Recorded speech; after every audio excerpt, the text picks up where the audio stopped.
everyone, I'm Catherine, and today I'll be doing a Pokemon Let's Go Pikachu and Eevee guide on shiny Pokemon. For those of you who don't know what they are Pokemon with a different color scheme than their normal counterpart and are really hard to come by. In this video, I'll be covering every method I use to get shiny Pokemon, including how to get shiny Alolan Pokemon. I'll also be rating each hunting method on the time it takes and the attention it requires. Since I'll be covering a lot in this video, I've left a pinned comment down below with timestamps for each section in the video. First, let's talk about tools that will help you find a shiny. We'll start with items that increase your chances of finding a shiny. The normal odds in Let's Go are 1 in 4,096, but with certain items you can make it much easier to encounter your first shiny. Pokemon Let's Go introduced lures to the game. These will not only make more Pokemon appear in the surrounding area, but will also increase the odds of a shiny spawning from 1 in 4,096 to 1 in 2,048. You'll be able to buy lures pretty quickly into your game. I bought lures in the Pokemart once I defeated the first gym. The normal lure costs 400 Pokédollars, but there are also Super and Max lures that cost more but last longer. Next is the Shiny Charm.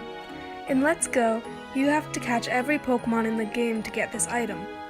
This includes version exclusives like Scyther, Pinsir, Growlithe, and Vulpix, but it doesn't include mythical Pokemon like Mew, Meltan, or Melmetal. Once you've completed your Pokédex, go to a building in Celadon City and talk to the game director. You will be given a Shiny Charm that automatically makes the odds of finding a shiny in your game 1 in 1,365. If you're using a lure and you also have a Shiny Charm, your normal odds will be 1 in 1,024. If you have a whole lot of Pokédollars, you can also stock up on repels for one of the methods I'll be talking about. Also, don't forget to buy a ton of Pokeballs. You don't want to fail a shiny. First, there's basic non-method hunting. It's just looking for a shiny, not really any strategy to it other than paying attention so that you don't miss a shiny. For speed and double tasking, I'm giving this method 2 out of 5 and 3 out of 5 respectively, because it is a relatively long hunt and it does require a decent amount of attention. I've only gotten one shiny this way, which was a shiny Psyduck. The second method I use is combo captures. In Let's Go, you are rewarded for catching the same Pokemon several times. If you catch the same Pokemon species more than 10 times in a row, the odds of a shiny appearing will increase, and the amount of the same Pokemon appearing also increases, making it easier to get the shiny you want. The increased shiny odds don't just apply to the Pokemon species you've been catching. I've gotten plenty of shiny Pokemon that I wasn't hunting for, like Charizard, Dragonite, and Porygon. Once you get a combo of 31, your odds have maxed out to at least 1 in 341, but this can also be increased with the Shiny Charm and lures. There are only 3 ways to break a chain: catching a different Pokemon species than what you had a combo for, the Pokemon running away from you, and quitting the game. It is perfectly fine to leave the route you are chaining on, or for you to run away from a Pokemon, unlike Pokéradar chains from previous games. I'm giving this method a 5 out of 5 for speed and 4 out of 5 for attention, because it is the hunt with the best odds in Let's Go, but it can also be easy to miss a shiny depending on the location and species of the Pokemon, so you have to pay close attention, especially after reaching a combo of 31. This method is how I get most of my shiny Pokemon. For all the methods listed so far, you can speed up the hunting process if you're in a location with a doorway or with ladders, like Route 7 next to Saffron City, Mount Moon, and Cerulean Cave. Using exits like these to go back and forth between rooms automatically resets what Pokemon appear, meaning a shiny will appear more quickly than if you were to just stand in the same place the entire time. Repels can also do the same thing, so if you have a lot of Pokédollars, then you can use a repel followed by a lure to change which Pokemon are in your area. These next 2 methods are technically the same but with slight differences. The first one is Alolan shiny hunting.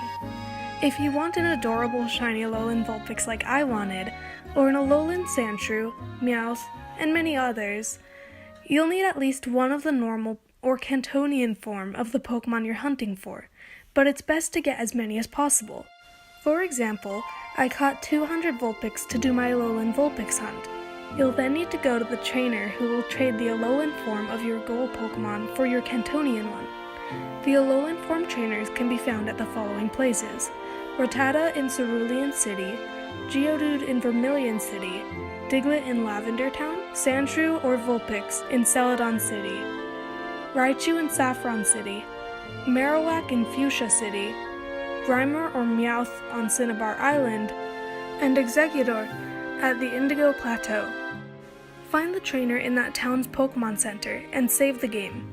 Next, offer to trade your Cantonian Pokemon for their Alolan one. Their Pokemon has the potential to be shiny, and they have an infinite number of that Pokemon. Trade all your Cantonian forms of that Pokemon, and once you've traded them all, check your Pokédex to see if you have a shiny Alolan form of that Pokemon. If you have a new shiny form registered, then that means you got a shiny in the batch. If not, then quit without saving and rejoin the game to keep trading. I'm giving this hunt a 1 out of 5 for speed and 1 out of 5 for attention because this can be a very long hunt. Alolan Pokemon can never have their shiny odds increased in this game. It will always be 1 in 4096 even with a shiny charm. On the plus side, you can take out a Joy-Con and spam A for a couple hours as your hundreds of Raichus get sent to some Raichu enthusiast until you're all out of Raichus that you've caught, so you don't need to look at the screen at all. I've gotten one shiny from this method, Alolan Vulpix. I'm also planning on doing an Alolan Meowth hunt. Last but not least, we'll address the magical big birds of the region, Articuno, Zapdos, and Moltres, along with Mewtwo. Articuno is found in the caves of Seafoam Island, Zapdos is in the power plant near Cerulean City, Moltres is in Victory Road, and Mewtwo is in the Cerulean Cave. You'll want to stock up on a lot of Pokeballs for this hunt, and also make sure you have a high-level Pokemon that can defeat the legendary quickly, since you only have a few minutes to do so. Before interacting with the legendary, make sure your settings allow you to skip cutscenes, then save the game. Now you can interact with the legendary and skip the cutscene. You can tell whether or not the legendary is shiny right after the cutscene when you battle against it. If it's not shiny, then you can quit the game and start again. If it is shiny, then beat it as quickly as possible so you can try to catch it. Occasionally the legendary will give off some sort of aura while you're trying to catch it, which protects it from being affected by berries, so keep that in mind when trying to catch them. I'm giving this hunt a 2 out of 5 for speed and a 3 out of 5 for attention, because you can increase the odds of a legendary being shiny using a shiny charm, unlike Alolan Pokemon, and you do need to pay attention to your game whenever you're about to encounter the legendary.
So that's everything I think you should know for shiny hunting. I've gotten a decent amount of shinies thanks to these different shiny hunting methods, so if you have yet to get a shiny, you should give these tips a try. If there's anything I missed, let me know down in the comments section below. Thanks for watching! If you enjoyed that video, feel free to like, comment, or share. I'm also doing a shiny Pokemon giveaway for anyone who subscribes to my YouTube channel. The instructions will be in the description box below. Good luck!